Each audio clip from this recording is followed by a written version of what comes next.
Hello guys, Lid here.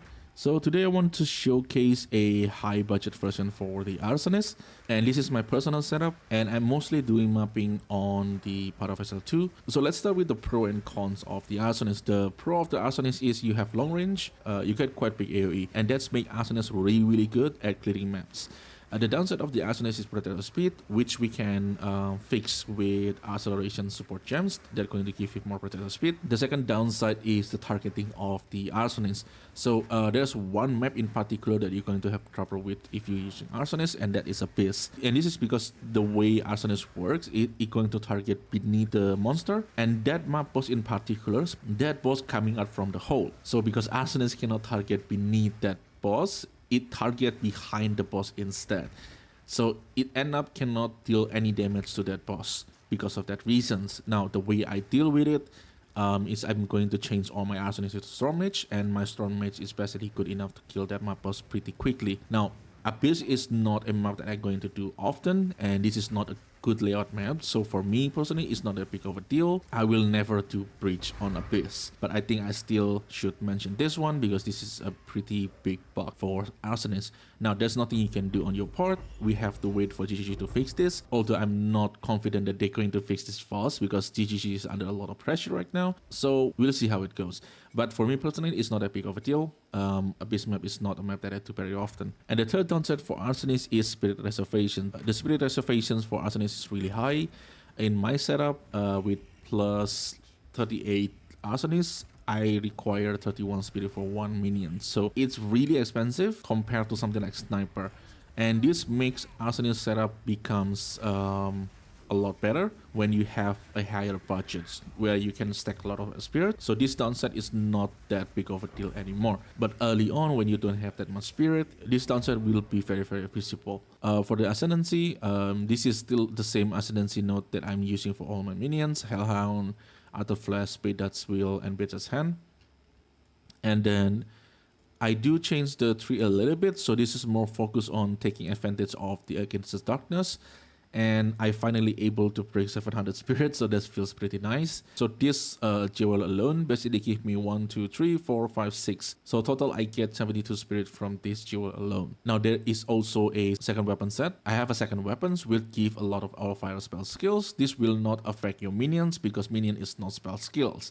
So the wording is really important in Path of Exile. And what this stuff did, it will give you a lot stronger curse. This is only matters on single target. On mapping you will never use this. And the next one that I changed is also the anointment. I'm right now taking accelerations. This give me 3% movement speed and 10% skill speed. This skill speed including attack speed and cast speed for me, not for my minions. And the reason for this one because I'm using Leap Slam, and this will make the Leap Slam a bit faster. And it's also 3% movement speed, so I can move around faster. The another options for the anointment is you can get Mass Hysteria. This is going to give a 6% attack speed. This is pretty good, and the 6% attack speed to you is also pretty good because it's also going to contribute on the Leap Slam. Another anointment that you can do is also Growing Swarms. This is going to give you more area of effect if you need more area of effect. And one additional gem that I put in is Prism of Belief, and this is very expensive jewel. And for minion, this is really strong jewel. So if you see my Arsonist over here, the damage is 34k.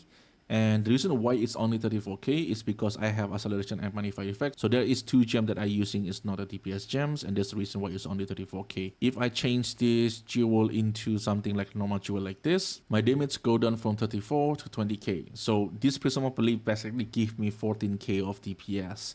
This is the reason why Prism of Belief is really expensive, because it does give you a lot of DPS. So that's it about the passive tree. The other part is still the same, and I'm still taking a lot of jewel, and all my jewel is still the same jewel.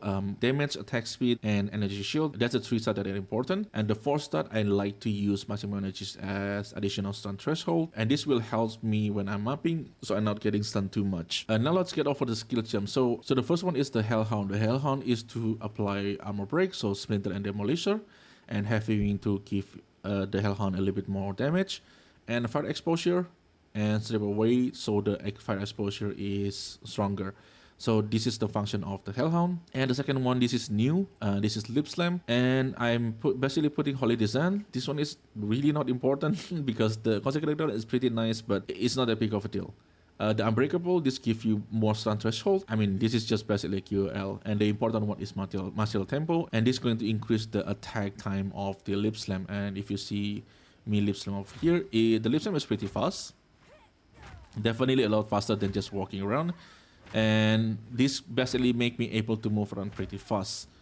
And the reason why I can use Lip Slam and it still have 0.9 second attack time is because of Trance Timber. And the Trance Timber have a line over there that going to say that increase under reduction to minion attack speed also affect you. And because this setup, we are stacking minion attack speed and this give us a lot of attack speed. And this is the reason why my Lip Slam attack time can go down to 0.9. So if you use a Trance Timber and you are stacking attack speed for your minions, I highly recommend using Lip Slam. This is going to help you move around a lot faster. And the next one is the Arsonist. And for the Arsonist, I'm using Feeding Frenzy, Scattered Shot, and Half. And this is the 3 best DPS support gems. And for mapping, I will use Accelerations and Magnified Effect. Acceleration give projectile speed, and Magnified Effect give more AoE. And if for single target, I can take these two out, and I'm going to put Martial Tempo in, I'm going to put Fire Mastery in, and this is going to increase the damage of the Arsonist up to 48k. So the single target actually pretty good because this is mostly fire damage and we have exposure and also curse that reduces fire resistance. So the single target is pretty good, although it's not at Frostmate's level, but I think it's still pretty good. And farmability, this is probably one setup that I'm using for the single target. So if I see over here, the farmability is cast with the second weapon, and as I showed before, my second weapon is going to give the farmability a lot of level. And for the Pain Offering, I set it on the weapon 1. So what I did on the single target is I'm going to cast this curse and I'm going to cast Pain Offering. This will bring us back to the first weapon setup, but we get the benefit of having a really strong curse. Blink is still optional, but because what I'm doing is mostly mapping, this helped me move around really fast. And Flame Wall is just to add a little bit more DPS. And for the gear, the first one is Trance Timber, and this Trance Timber will be very expensive because this Trance Timber give +4 minion instead of 3. And this is result of the corruptions.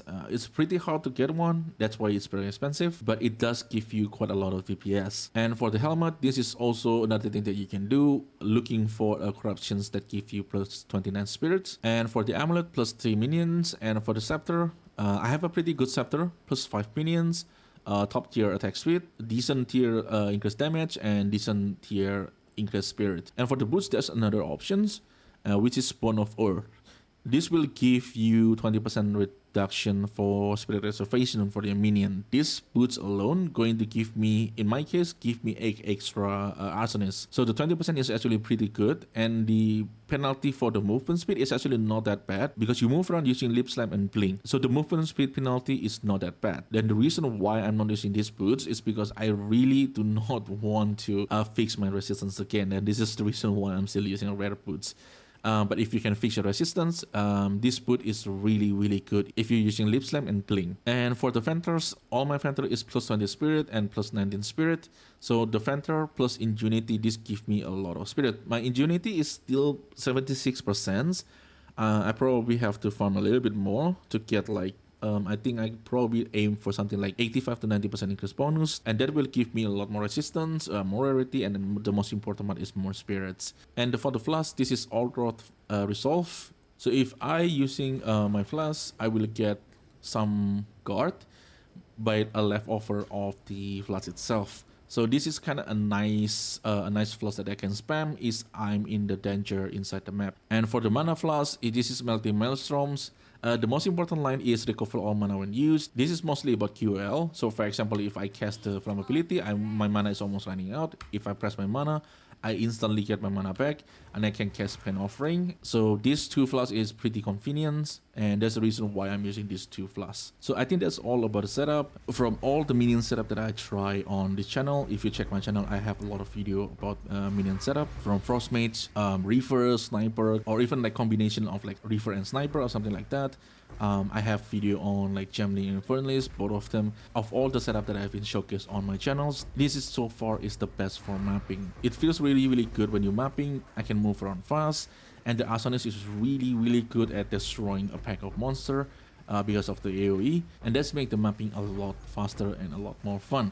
So yeah, if you guys have any questions, leave it in the comment below. I will try my best to answer it. If you like the video, consider like and subscribe. That will help the channel a lot. So thank you everyone for watching, and I will see you in the next one. Have a good day.